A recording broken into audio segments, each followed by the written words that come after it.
Hi, I'm Muzz, and I just thought I'd give you a quick garden update. So this is me. I'm in London.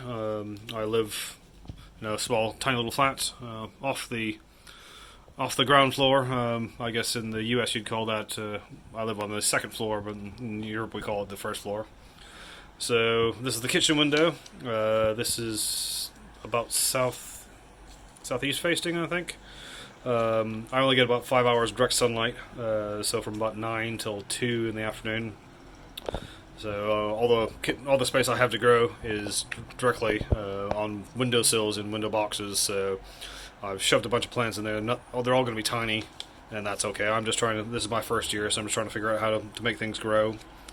So in the kitchen window here, we have a Jay's Peach Ghost Scorpion.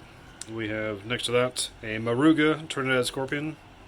Got a 7-pot yellow, which is one of my older plants. Got that a couple weeks before the Trinidad. And I've got my Ahi Charapita, which is also very new.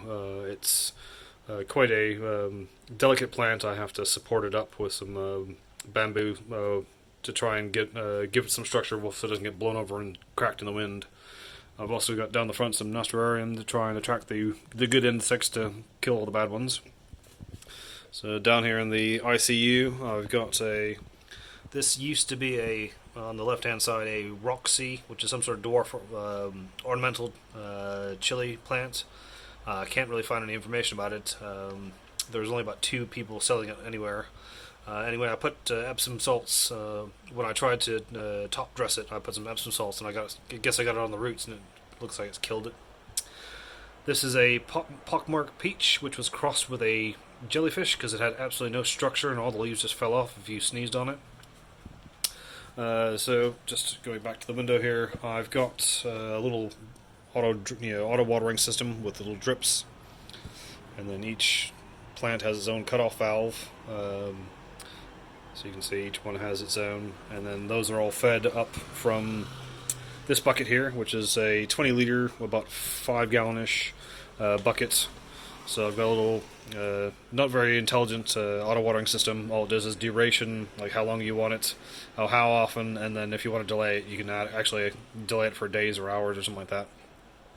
Got a little air pump here because I've got just tomato feed in here. I just stir it up just to try and ensure that when it actually does kick on, it is actually getting the tomato feed, not just plain old water. So kitchen is that one there that you just seen.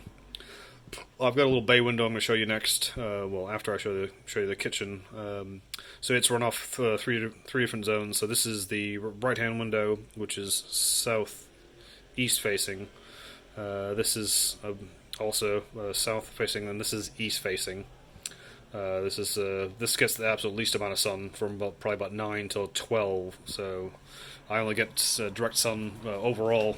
Even in the kitchen window, I only get direct sun from about 9 till 2 in the afternoon. Then the sun goes behind the buildings, and I lose it. I've also got some ginormous trees out the front, so unless it's high summer, the sun doesn't come too much into the flat. So moving on to the kitchen, we've got the fermentation station. So I've got 2 vinegars and 2 hot sauces going.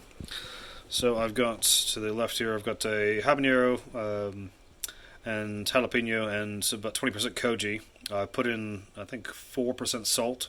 This is going to be a long ferment, so I'm going to let that run for at least 2 months. Got another one here, Scotch bonnet Turkish red chilies, and then about 5% dry koji that I added a couple days after I started. So this is another lacto ferment. It was about 3% salt, so this one will probably run about a month and a half. So below that I've got 2 starters kicking off for a Nomo style vinegar. So this is a blueberries I picked up down the market. These are 5-liter buckets, so just over a gallon US. And I've also got some black cherries. These little ones are, I think, 1.5 liters, so just short of a gallon. And then moving on to the bay window, we have Canis domesticus, hard at work. So this is the window that actually gets the most amount of sun. So this is the southeasterly facing. So at the front there we got some African marigolds and some Nasturarium. I've got some lavender, which has got bugger all actual flowers on it. Got a little Scotch bonnet I grew from a supermarket seed. I took a seed from a supermarket pod and grew it. It's probably not going to do very much this season. Next to that, I've got a red habanero, which I tried to do the same thing. It seems to be shedding leaves, so I think it's on the way out. Next to that, I've got a Zimbabwean black, which is a quite mild. The pods start off black and go to red. This thing's been black for about, I don't know, 3 or 4 weeks. And next to that, I've got a bird's eye, which has got a few green pods on there, which are kind of hard to see. Let's see. There you go. You can see some little green ones. So the seedling seller was trying to see if they could do larger seedlings, because usually they do kind of 9 centimeter ones. So they kind of come in little blister packs that are kind of about yay big.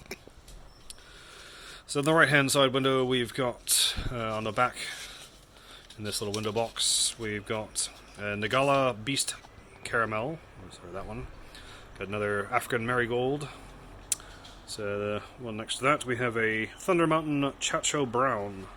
The Chacho is a Costa Rican mildish chili they've crossed it with. I'm not sure how stable this this variety is. We'll see. And next to that, I've got a Trinidad Butch Tea Scorpion. So because the window boxes are small, they kind of bush out, and they're not going to get very big anyway. And then moving on to the main bay window, I've got just picked up that last week. That's a chocolate habanero, which had grafted roots, which, according to the little bump they give me, it says it's supposed to help it be a lot stronger plant. So next to that, we have my ahi pineapple, which has finally got its Y up the top. You can kind of see. There we go. So you can see it's got another stick for wind support. We had high winds, about 40-mile-an-hour gusts, 60 kph. You can still see there's some damaged leaves kicking about. So next to that, we have a Count Dracula, which is one of my new ones. That's another small one. I got a nice big bushy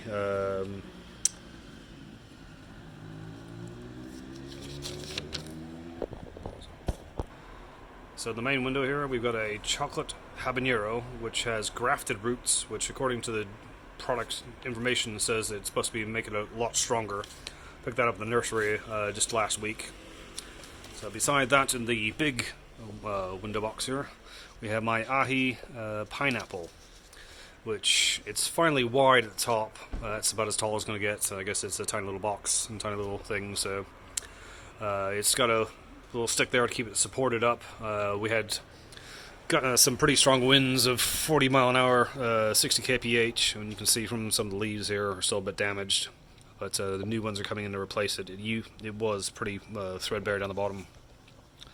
So beside that, we have a Count Dracula, which is one of the new plants I picked up recently. It's going to be pretty small. I guess I'm chancing it to see if I can get any fruit off that one. Next to that, we have a Kraken Scorpion, which is getting quite bushy and nice. And beside that, we have a Red Gum Tiger MAMP. So in the final window here, we've got another freebie I got off the seed and seedling seller. They tried to say that as a send me a fully ripe thing with a few ripe fruit, and it completely died and dropped all the leaves in the shock of attempting to be transported. So that had 3 or 4 fruit I pulled, and I pulled all the dead stems off. So I'm hoping that comes back. You can see how wet the soil is because it's been raining all week. So next to that, I got some mint, some oregano. I've got some I'm attempting to clone some of the Greek basil I've got in the front here. So down the front here is the Greek basil, and then I've got some Italian basil down the back here. Anyway, thanks for watching. Bye.